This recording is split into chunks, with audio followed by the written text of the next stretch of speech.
The history of this country is completely intertwined with a powerful system to help people build wealth. That's why we're so prosperous. And there's a strong track record of really profound success and impact when we take an intentional approach at doing that. You can go all the way back to the Homestead Act, which a lot of economists say is responsible for 25% of the wealth in the United States. More recently, you look at something like the creation of the 30-year mortgage. It more than doubled the home ownership rate in the United States. But there's sort of a dark side of that history too. It depended on who you were. People who were eligible for the Homestead Act had to be white men. There were a lot of restrictive covenants that prevented people from color from purchasing homes even after the creation of the 30-year mortgage.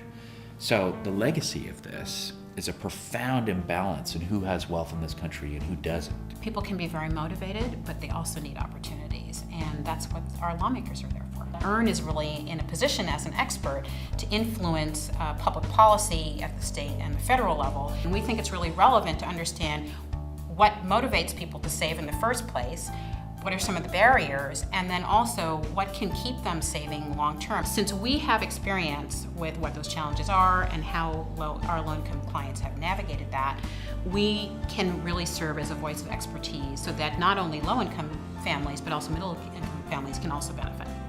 All that very rich experience that we've had with individuals really becomes relevant to making specific kinds of changes that would provide financial opportunities for 10 to 20 million Americans. We use the research to really have an evidence-based case for policies that can bring these ideas to scale so that we're not just serving thousands, but instead are serving millions of people.